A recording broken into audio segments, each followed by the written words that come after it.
드리고 오늘의 정치 토픽 첫 번째입니다. 조국 사면, 이재명이 결국 기득권 좌파의 무릎을 꿇었다. 제가 그 말씀을 드렸죠.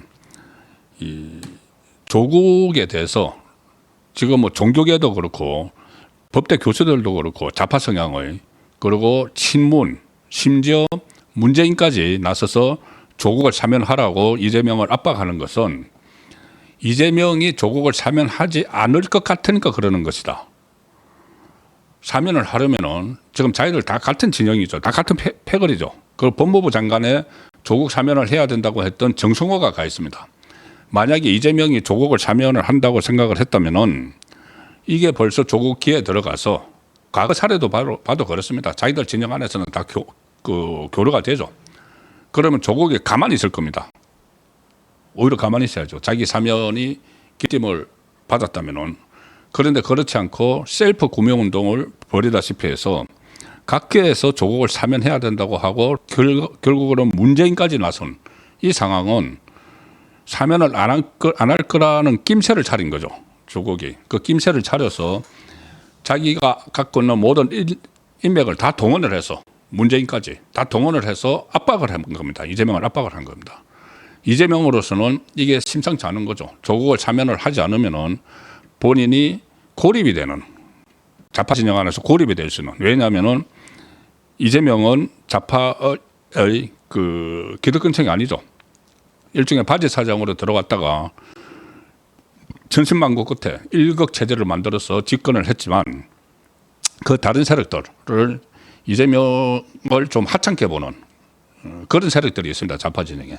거기서 막 압박을 넣으니까는 이거 잘못하면 국정 운영에도 방해가 도움을 받지 못하겠다. 이런 생각이 아마 사면을 하기로 막판에 선회를 한 것 같습니다. 자, 그렇게 되면은 결국은 그것이 이재명에게는 부메랑이 되죠. 조국이 날개를 달게 되면은 좌파 진영이 쪼개집니다. 자, 그런데 일단 완전히 100% 확정된 건 아니지만 99% 사실상 100% 확정된 겁니다. 왜냐하면은 지금 오늘 사면심사위원회를 열어서 그 사면심사 대상에 이 조국이 들어갔고 조국이 그 법무부가 하는 사면심사를 통과를 했다. 이 내용이 지금 나왔는데 이 통과를 하나 안 하나, 이 통과는 어차피 예정된 거고 사면심사 대상에 올린 자체가 이 사면을 해주려고 하는 겁니다. 이게 처음에 사면심사 대상에 올릴 때 대통령실하고 법무부 검찰국하고 협의를 하죠. 그럼 대통령실이 이 사람들을 올려달라고 하면은 법무부 심사국이 올리는 겁니다. 정치인들 같은 경우에.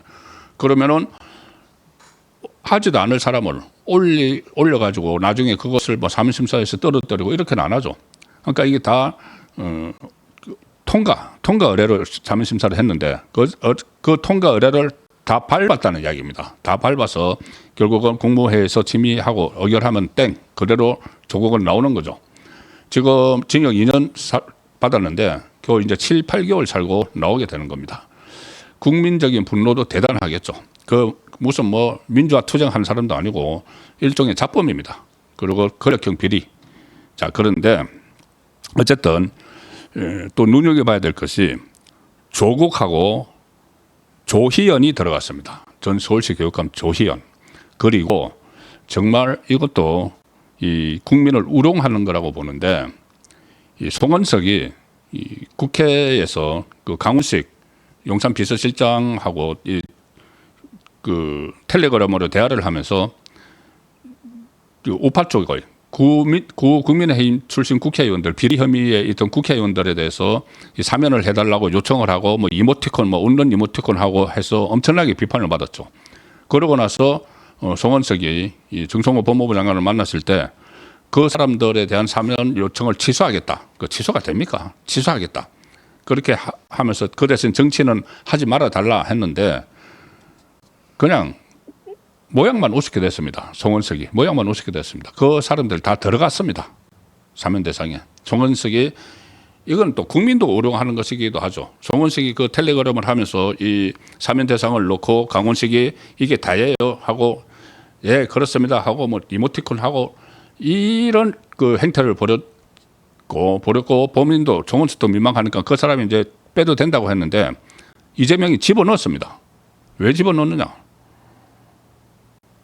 일종의 어떤 그 화합, 그 좌파뿐이 아니고 우파도 참여한다. 조국을 참여를 해야 되니까는 우파도 참여한다. 그러니까 끼워 넣기 이런 것도 있고 아예 이것을 다시 철회한다고 했지만은 아예 무시하는 겁니다.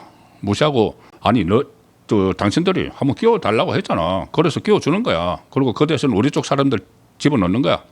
봐, 이 균형을 맞췄잖아. 이 이야기를 하려고 끼워 넣은 거죠.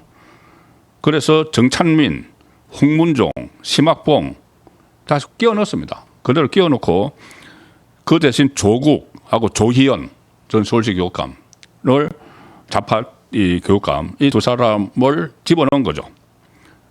그런데 그 대신에 이화영 전 경기도 평화부지사하고 송영길 소나무당 대표는 사면심사 대상에서부터도 아예 빼버렸습니다. 자, 이화영은 지금 할 수가 없죠. 이화영을 만약에 지금 사면을 하게 되면은 일단 법률적으로 이화영은 또 하나 이 재판을 받고 있는 게 있죠. 하나 대법원 확정 판결 받은 거 7년 8개월 외에 이재명하고 김성태 이 쌍방울 전 회장하고 공범인 재판이 있죠. 근데 이재명은 빠져버렸죠. 재판 중단 뭐 이렇게 해가지고. 그런데 이 재판이 진행이 되는 거 있는데 그런데 사면을 하면은 엄청나게 이 법률적인 논란을 일으킬 뿐 아니라 그것을 이화영을 사면을 하면 본인이 이화영하고 공범인 것을 자백하는 거나 마찬가지입니다. 자기와 주범 종범 관계인데 그래서 하지 못한 거고 송영길과는 어떤 정치적인 이해타산이 맞지 않았든지 송영길도 안 했습니다. 그럼 이 두 사람이 가만히 있을까?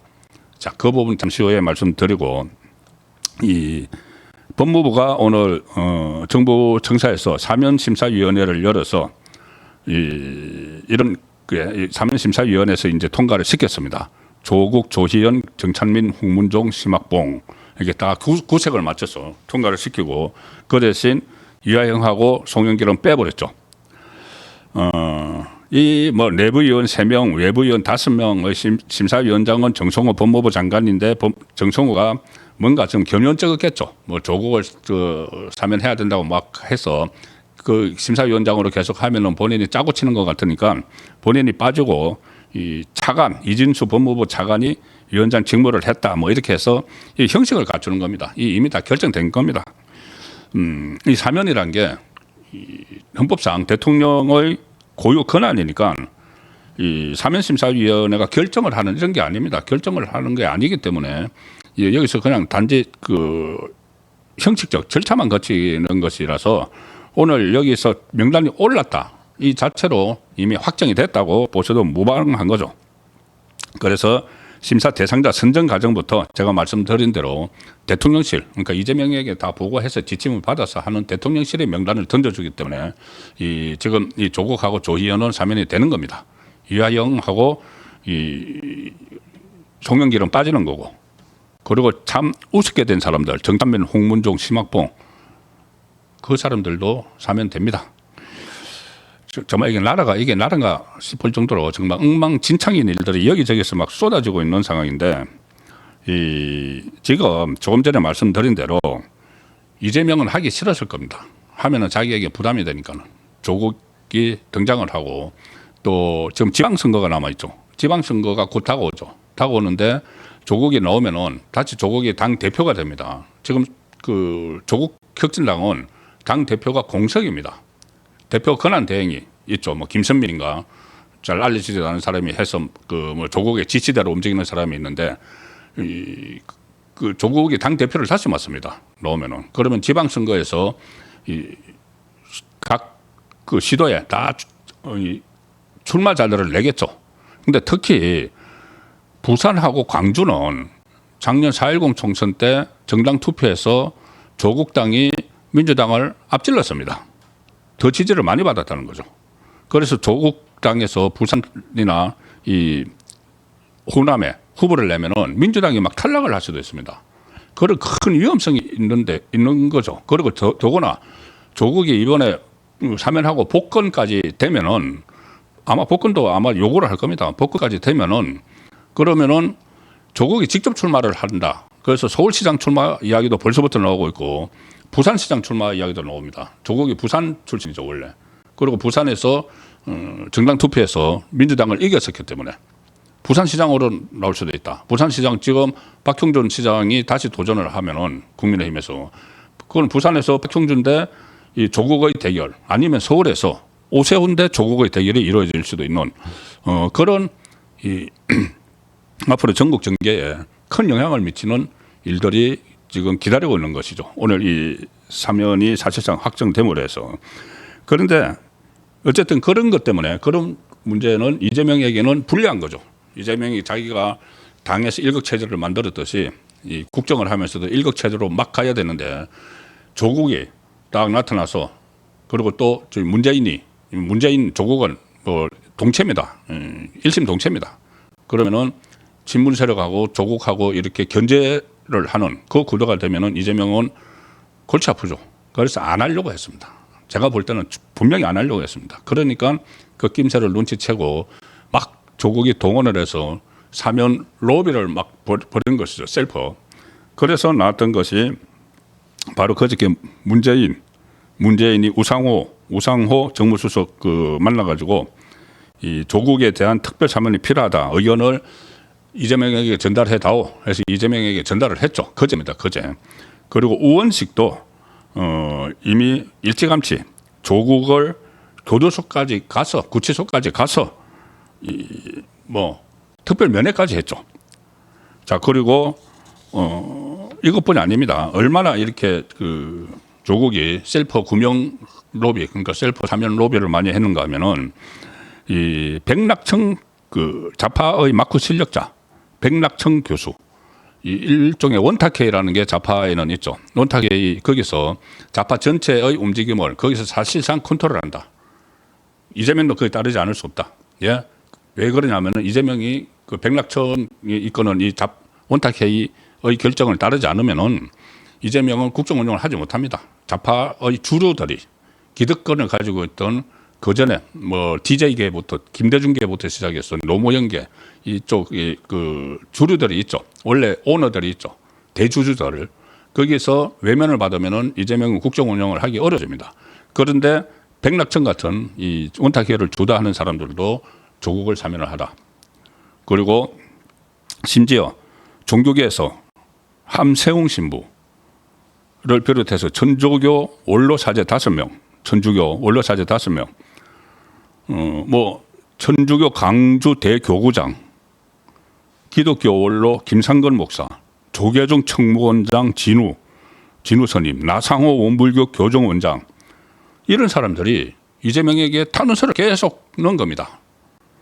거기다가 박상기 전 법무부 장관을 비롯해서 이 법대 좌파 성향 교수 34명이 또 탄원서를 제출을 하고 여기다가 친문 그리고 정청래까지 이 계속 조국 사면해야 된다. 자, 정청래가 그렇게 이야기하는 건 뒤에 김어준이 또 있죠. 자, 그래서 이재명이 여기에 견디지 못하고 만약에 본인이 이것을 뿌리치고 자기에게 조국이 부담이 된다고 해서 조국을 사면해서 배제를 해버리면은 그때부터 이재명은 외톨이가 될 수가 있는 거죠. 외톨이가 될 수가 있는 겁니다. 그래서 결국 항복하고 조국을 사면을 했는데 자, 그 여파가 앞으로 심상치 않을 겁니다.